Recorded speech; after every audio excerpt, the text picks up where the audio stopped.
Palliative care nurses have a name for what happens to the mind after certain sedation protocols. They call it the quiet erasure. Not the confusion from the illness, not the fog from the fever, not the disorientation of a strange room at 3 a.m. The sedation itself, the medication that was supposed to bring comfort. That is the thing doing the erasing. And if you are over 70, or if someone you love is entering a care facility, a hospice unit, or a hospital for a procedure in the coming weeks, this video might be the most important thing you watch before anyone signs a sedation consent form, because there is a question almost nobody thinks to ask, a question your care team may never volunteer. And by the end of this video, you will know exactly what that question is, how to ask it, and what 4 specific alternatives exist that could protect the most important thing your loved one still has: their awareness, their recognition, their ability to say, "I know you, stay with me." This matters more than most families realize until it is too late. Most families, when a loved one needs sedation, whether for agitation, for pain, for end-of-life comfort, focus on one thing: stopping the suffering. They ask, "Is this medication safe?" They search, "How long does sedation last in elderly patients?" They worry about whether their person is in pain, whether they are frightened, whether the dosage is right. And all of that makes sense. Those are deeply human concerns, and I understand them completely. I am not dismissing a single one of them. But here is what I have watched happen, year after year, working in geriatric and palliative care settings. The families who asked only, "Is the sedation safe?" and never asked the second question, are the families who later sat in a corridor and said, "She was still there last Tuesday, and then something changed and she just wasn't." That shift in focus from "is it safe" to "is it the right kind at the right depth" for this specific person changes everything. Let me show you exactly why this matters biologically. Because once you understand the mechanism, you cannot unknow it. The brain of a 75-year-old is not the same as the brain of a 50-year-old. I want to be precise here, because this is not about declining intelligence or weakness. It is about something called neuropharmacological sensitivity, the aging brain's altered relationship with sedative drugs at the receptor level. Here is what that means in plain language. When we administer standard sedative agents, benzodiazepines, opioids, antipsychotics, or combinations of all 3, these drugs bind to receptors throughout the entire central nervous system. They do not gently quiet the mind. They suppress it systematically, including the regions responsible for recognition, temporal orientation, emotional regulation, and the ability to consolidate memory from 1 hour to the next. And in a patient over 70, the liver and kidneys clear these drugs significantly more slowly than in a younger patient. Sometimes dramatically more slowly. The drugs accumulate. The sedative load compounds across doses. What was calculated as a therapeutic amount at hour 1 becomes a physiological burden by hour 6. And the clinical team, watching vitals rather than cognition, may not see it happening in real time. What happens next? In roughly 30 to 50% of elderly patients receiving continuous or high-dose sedation in hospital or care settings, something emerges within the first 24 to 72 hours: iatrogenic delirium. Delirium caused not by the illness, but by the treatment itself. That is not a minor side effect. I want you to understand what that actually looks like in a real human being, because the word sounds clinical and distant, and the reality is anything but. The person wakes, if they wake, and they do not know what year it is. They believe they are somewhere from decades ago. They become frightened, or they go completely still and unreachable. The face they have known for 40 years, the face of a spouse standing at the bedside, registers as unfamiliar, sometimes as threatening. And the family standing in that room had no idea the sedation protocol, not the illness, was the thing that took their person to that place. One son described it to me this way, after his mother's hip surgery and the sedation that followed it. She looked at me like I was someone she was supposed to trust but couldn't remember why. She kept asking where her sister was. Her sister has been gone for 11 years. He had driven 4 hours to be at her bedside. He had held her hand through the pre-operative consultation. He had signed the consent forms himself because she had granted him medical power of attorney the previous spring. A conversation they'd had over tea, calmly, practically, because she was that kind of woman, organized, precise. The kind of person who kept a handwritten record of every medication she had ever taken. Going back to 1987, the family had been waiting in the corridor expecting her to be groggy, slow, perhaps a little confused from the anesthesia wearing off, the ordinary fog of a woman in her late 70s coming out of a procedure. That is what they had mentally prepared for. What they found instead was genuinely frightening. She did not know she had surgery. She did not know she was in a hospital. She asked repeatedly whether the bread had been put out for the birds, something she did every morning at her kitchen window at home, a habit of 30 years. She was not distressed in the way that looks like distress on television. She was calm, conversational, utterly elsewhere. And that, a nurse told the son quietly in the hallway, was actually the harder version to watch, because it looked, from a distance, like she was fine. She was not fine. It took 11 days for her to return to something close to herself. And close, her son told me, was the operative word.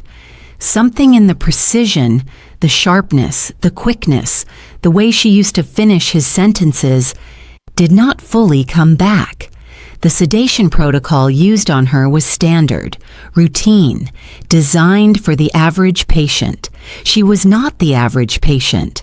And I need you to understand what comes after the delirium, because delirium is not the destination. Delirium is the first domino, and most families are never shown the rest of the line before they agree to the protocol. Here is what the cascade looks like in practical terms. The delirium resolves, or appears to resolve, within days. The care team marks it as temporary, expected, age-appropriate. The notes say, delirium resolved. The family exhales. They believe the worst is behind them. But in a significant number of elderly patients, what follows delirium is something called postoperative cognitive dysfunction, POCD. The memory does not fully return to where it was. Processing speed stays sluggish. The sharpness that was there before the admission, that clarity, that quickness, the ability to track a conversation without losing the thread, to recall a grandchild's birthday without prompting, to navigate a familiar supermarket without assistance, it is diminished, sometimes for weeks, sometimes for months. In some patients, the research suggests the trajectory does not fully reverse.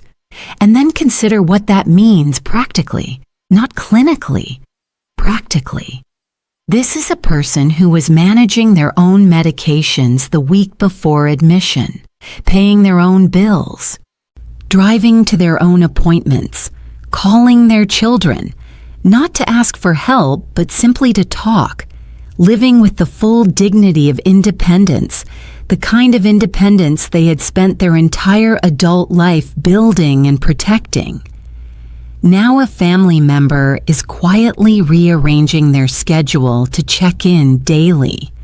Conversations are happening, carefully in lowered voices, about whether the house is still safe, whether the stove should be disabled, whether it is time to look at assisted living options, because nobody wants to say the word home out loud yet, but everyone is thinking it.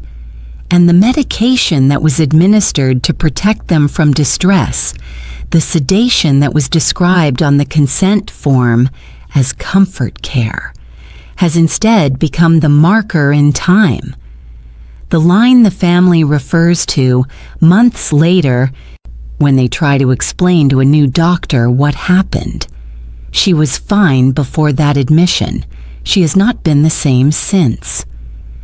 That sentence. I have heard that sentence in different forms more times across my career than I am able to count. And every time I hear it, I think about the consent form, about what was explained and what was not, about the question that was never asked in the pre-admission consultation, because nobody told the family it was a question they were allowed to ask. The sedation protected the body from agitation. It did not protect the mind from the sedation. And those are not the same thing. Those have never been the same thing. So why is this still not standard conversation everywhere?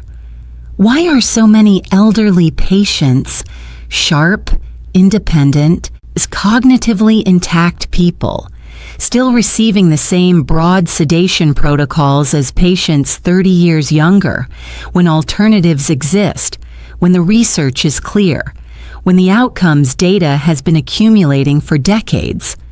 This is where most families hit a wall, and it is the central domino I want to knock over for you today. They do their research, they become concerned, they arrive at the pre-admission consultation, or they call the ward, or they request a meeting with the care team, and they say something like, "I read that heavy sedation can cause cognitive problems in elderly patients. Is there a gentler option for my mother?" And sometimes, not always, but often enough to be a real and recognizable pattern, they hear one of the following: "This is our standard protocol for patients with her level of agitation." Or, "Don't worry, and she'll be comfortable. That's the priority right now." Or simply, "We do this with everyone in her condition." And the family backs down, because who are they to push back against a clinical team in a hospital corridor? Because they are frightened and exhausted, and they came here trusting that the system had a plan. Because the phrase standard protocol carries the full weight of institutional authority, and it is very difficult to stand in the middle of a ward and say, quietly, respectfully, but firmly, "I am not sure standard protocol is the right plan for this specific person." But here is the problem with standard protocol. Standard protocol was designed for the average patient population. The average patient population, weighted across all ages and all presentations, skews significantly younger and physiologically more resilient than a 78-year-old with reduced renal clearance and a lifetime of accumulated neurological history. When your mother, when your father, your spouse, the person you've driven 4 hours to advocate for, is over 70, They are not in the average patient population for sedative risk. They are in a different physiological category, different drug metabolism, different receptor sensitivity, different cognitive reserve, different margin for error. Their sedation plan should reflect that individual reality, and the care team, however skilled, however well-intentioned, cannot advocate for that individual reality if nobody in the room raises the question. So let me give you the language, because knowing the risk is only half of it. On the other half is knowing how to open the conversation without being dismissed, redirected, or gently reassured into silence. When you sit down with the care team before the protocol begins, not after, say this: I understand that sedation may be necessary. I would like to discuss whether a lower intensity, more targeted approach is appropriate for a patient of her age and cognitive profile, specifically to reduce the risk of delirium and post-sedation cognitive decline. That question does two things simultaneously. It signals that you are informed and specific, not vague, not emotional, not simply anxious, but knowledgeable about the clinical literature and asking a clinical question. And it opens a genuine conversation rather than a reflexive reassurance. If the answer is that the current protocol is truly necessary, ask why. What specific aspect of her presentation requires this depth of sedation that a lighter, more targeted approach cannot safely address? That is a fair, specific, clinical question. It deserves a fair, specific, clinical answer. If what you receive instead is, "This is just what we do," without further reasoning, without reference to her individual profile, that is the moment to request a direct conversation with the attending physician or the palliative care specialist. Because the sedation plan is substantially within physician decision-making authority, and a good clinician who works regularly with elderly patients will often welcome exactly this conversation. They think carefully about these risks.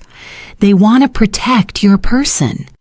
They may simply need to know that you want to have the discussion, because most families never raise it, and teams default to what they have always done for patients who never asked for anything different. You are asking for something different.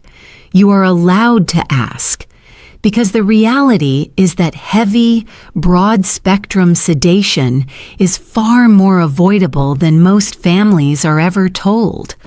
There are 4 specific approaches, each matched to a different type of situation, a different level of need, a different presentation, that allow an elderly patient to receive genuine comfort and genuine relief without the full pharmacological burden that puts the aging brain at risk.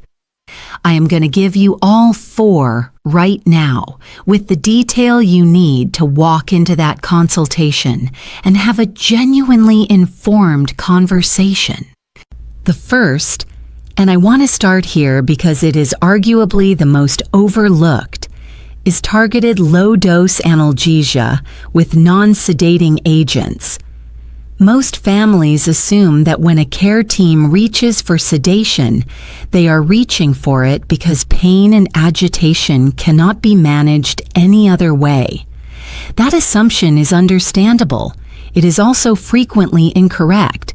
A significant proportion of agitation in elderly hospital patients, the restlessness, the distress, the resistance that gets labeled as behavioral and treated with sedatives, is driven by undertreated pain, not psychological distress, not confusion, pain. Pain that a person with reduced verbal capacity or early cognitive impairment cannot clearly articulate, and so it emerges as behavior instead of language.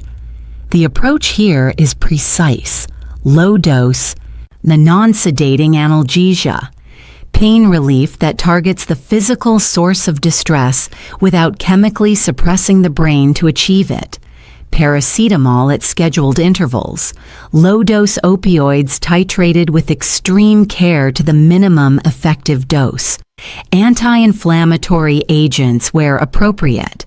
The goal is not sedation, the goal is comfort through pain removal. And those are not the same pharmacological destination. When pain is the driver, treating pain directly produces dramatically better cognitive outcomes than treating the behavioral expression of pain with a sedative. The patient becomes calm, not because their brain has been suppressed, but because the thing that was distressing them has been addressed. Ask, has undertreated pain been fully ruled out as the source of the agitation before we move to sedation?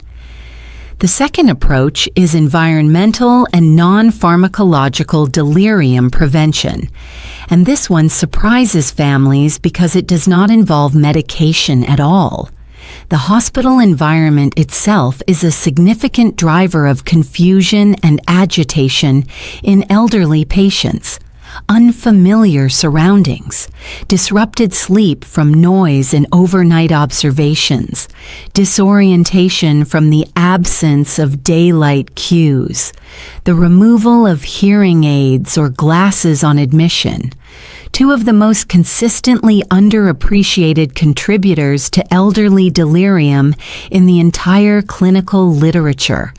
A patient who cannot hear clearly in an already unfamiliar environment will become frightened and disoriented in ways that look, from the outside, like agitation requiring chemical management. A patient who cannot see clearly will misread faces, misread the room, and respond with the only tools available to a frightened person in an incomprehensible space.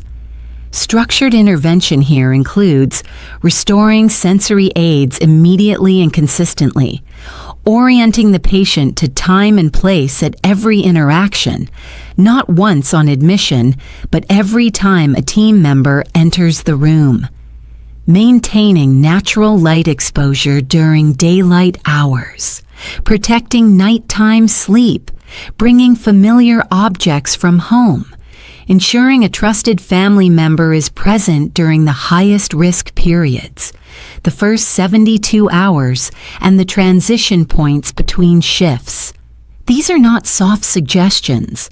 These are evidence-based interventions with measurable impact on delirium rates in elderly inpatients.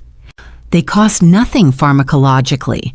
They require coordination and intention, and in many facilities they are available. They simply need to be requested, specifically and by name. Ask, what non-pharmacological delirium prevention protocols are in place for patients her age, and are they currently active for her care plan? The third approach is titrated minimal sedation, sometimes called comfort-directed sedation, for patients where some pharmacological intervention is genuinely necessary. This is not the absence of sedation. This is sedation used with surgical precision rather than broad application. The principle is straightforward. Use the lowest effective dose of the most targeted agent for the shortest necessary duration, with continuous reassessment of whether the current level is still clinically required.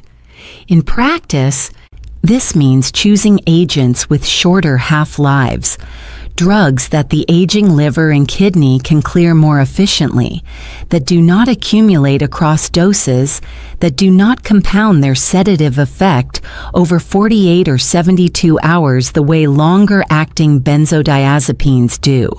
It means building reassessment into the protocol, not administering and monitoring vitals, but actively asking at every interval, is this depth of sedation still necessary, or can we reduce? It means treating sedation not as a destination, but as a tool to be picked up precisely and set down as soon as the immediate need has passed.